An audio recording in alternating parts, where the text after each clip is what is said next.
Ciao a tutti and welcome to Venice Talks, a podcast series about Venice in Italy. My name is Monica Cesarato and I am a Venetian food and travel blogger. I'm going to put my insider knowledge at your disposal to help you discover Venice at 360 degrees.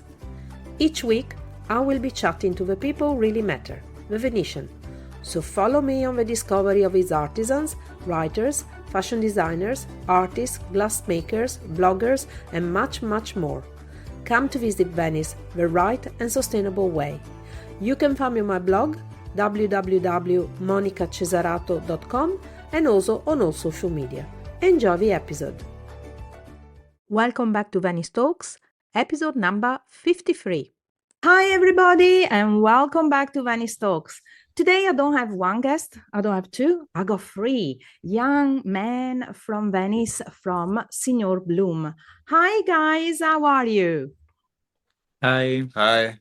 Hi. Oh, vi sento molto giù. Oh, you're so down. Come on, have your energy. No. You're all young here.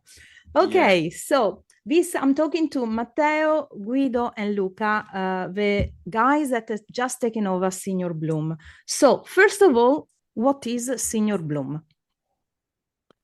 Signor Blum is an artisan shop in Campo San Barnaba, Venice. It's a very old shop, so it has a long history behind us. So we taken over in this August, but the shop exists since 1978, so quite some time. And we make objects out of wood, mostly toys and also Venetian artifacts, so facades and other objects inspired to the more typical Venetian objects like the gondola, the architecture, Rialto Bridge, and similar objects like those ones. So you took over, you were saying, in August, because before the shop was run by some ladies, right? I think yes, exactly. 3 of them, right? Or 3 or 4 of them, I cannot remember. 3 of them, right? ladies. Okay. Yeah. They decided to retire and you took over. Why? How come? How did you happen to do this?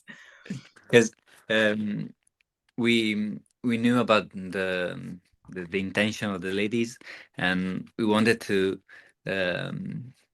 stop this this bad period for Venice, where a lot of artisan shops are closing, and we just want to do something that just try to also help the cities, and so we decided to try to do our best. And maybe just try this new adventure. Do any of you actually have ever worked before with wood? Me, Matteo, just for a few months. Okay. But was just a very short experience. Yeah, myself, no, not really. Just as a hobby sometimes, but small stuff and not really seriously, let's say. Okay. So that was a big step to go into something that you never done. So what is your background, guys?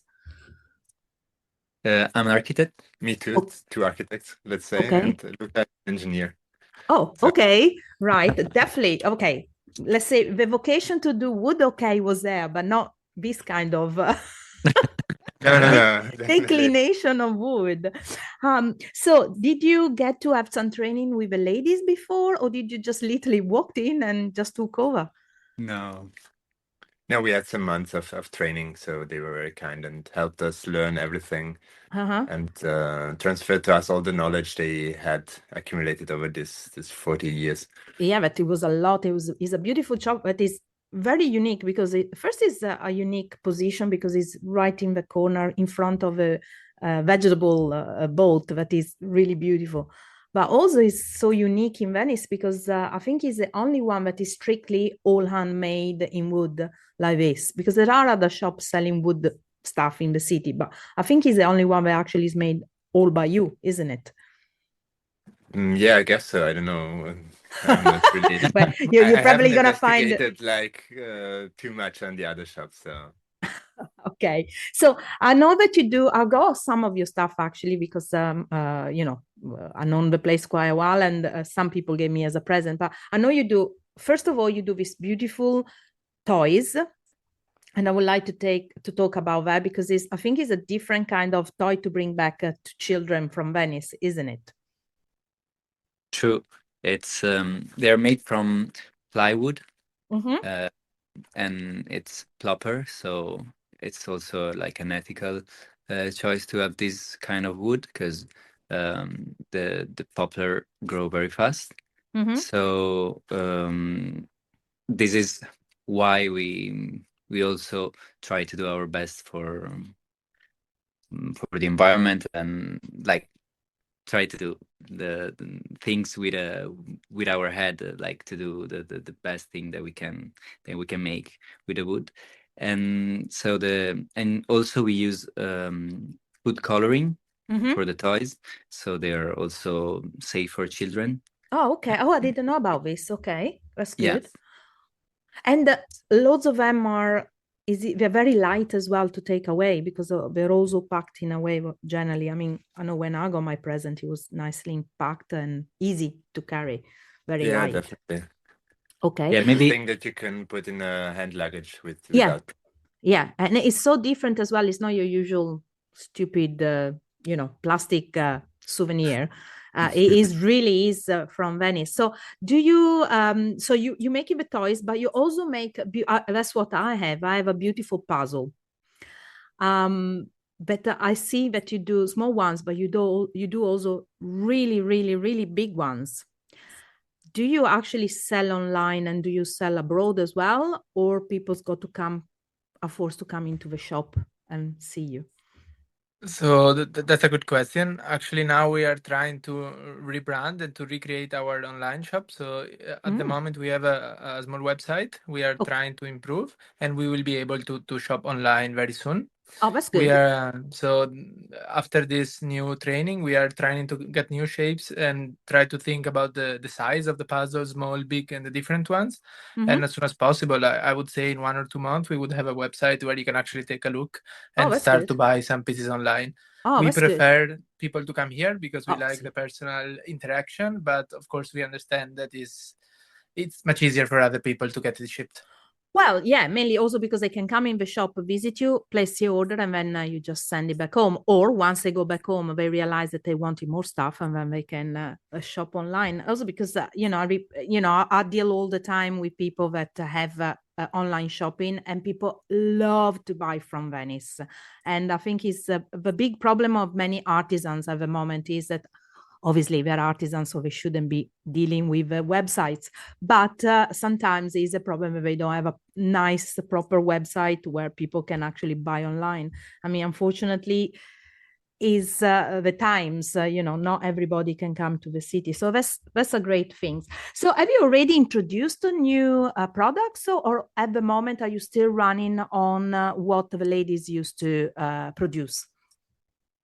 we are trying to create them in this period because it took time to learn how to cut the wood and to color them, and so we were pretty busy until now. I know, because you never answered my emails. No, okay, I know. I can imagine. Even the ladies were very, very busy, so I know it's classical. Yeah, but we were we really wanted to develop new products and like new animals for the toys or new facades at the city. Yeah, we have done a few custom orders in the meantime. That's true. You do custom orders. Oh, that's interesting. Yes. Okay, so what do people send you, like a picture, or they just give you an idea what they want and then you develop it? Yeah, both actually. So people might have an idea of an object they want to have as a gift for somebody, and they describe the idea, and then we try to make it as close as possible.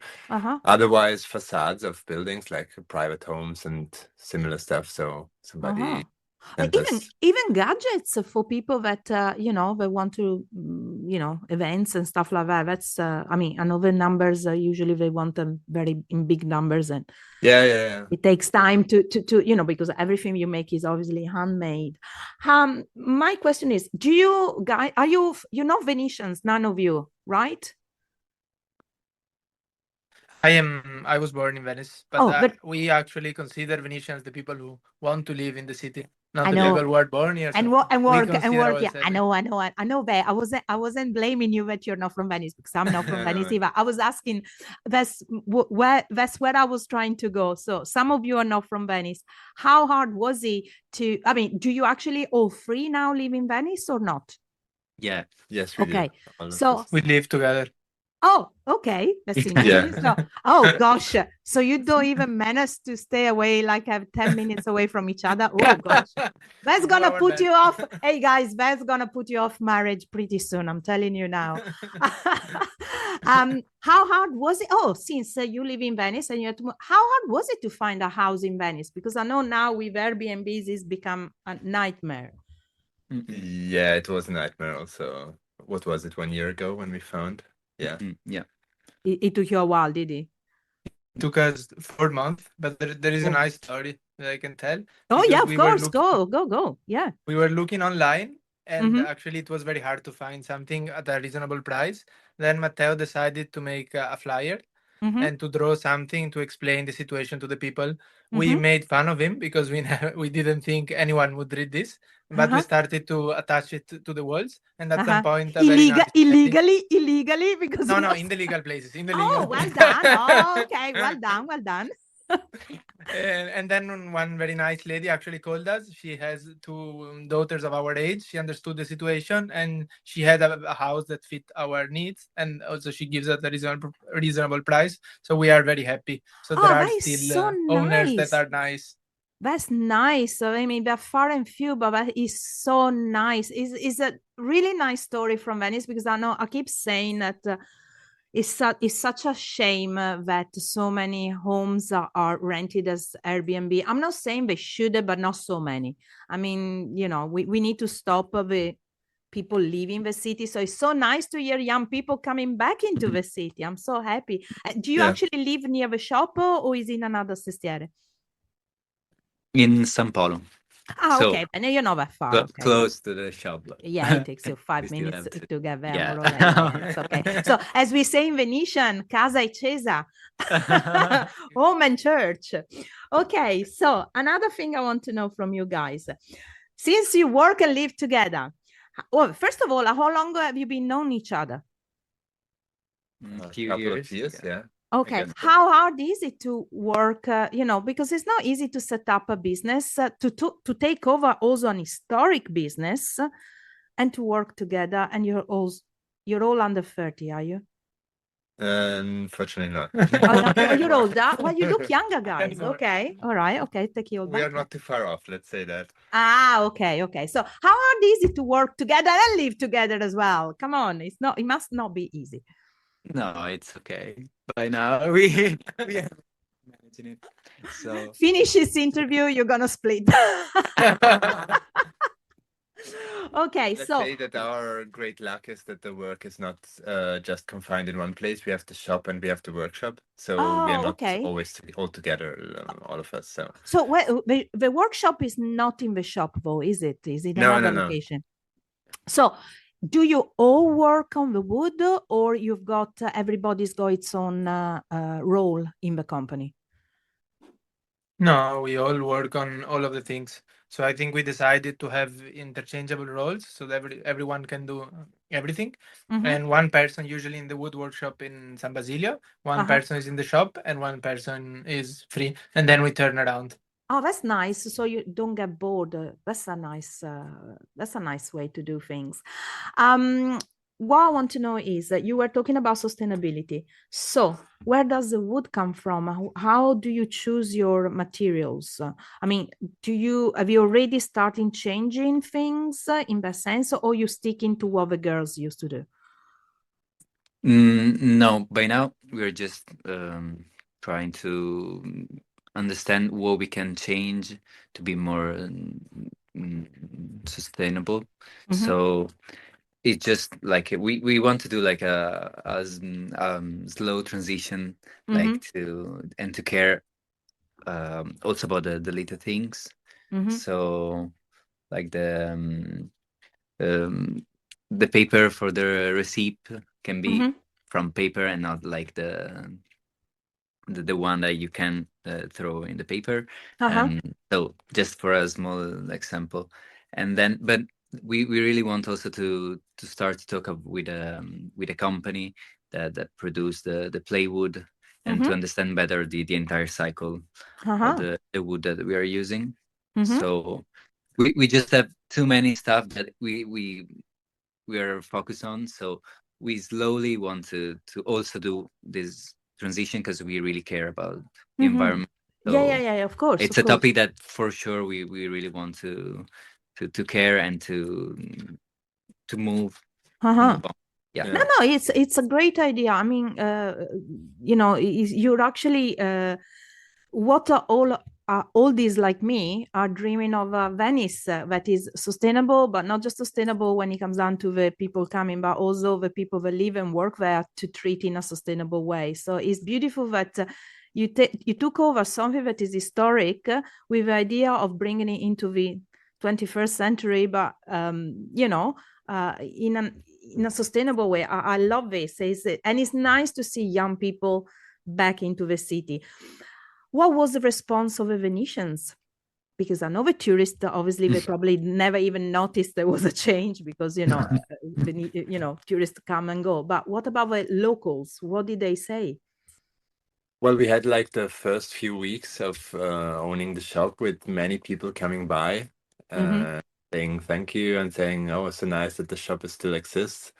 And because also it has been like 2 years before that the ladies wanted to close and were not finding anybody. So all the people were a bit concerned about the future of the shop. So when they knew that it was going on, everybody was very happy. So it was a very nice feeling to have this response from the also city. Because where you are is very particular, because many of the shops there, many of the bars and stuff are historic shops. It is one part of Venice that is still, let's say, I'm not saying in mint condition, but it's still nicely preserved, because just the boat, the fruit boat that you go there has been there for, gosh, I remember when I was much younger than you guys, and that's a long time ago. And then you have bars and stuff, so it's nice. I'm very happy. Do you think that if things goes well, you might be able later also to expand and get maybe another location in Venice? Or is in your plan? I hope so. See, but you need to loads of more people working with you, so you need a bigger house as well. That's true. We will start looking. Okay, so I will design another flyer.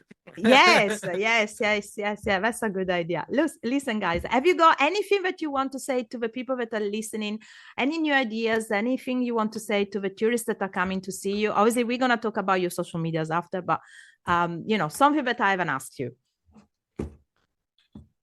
And silence. No, what I was thinking right now is a point, still going back to the topic of sustainability, is that our objects last a very long time.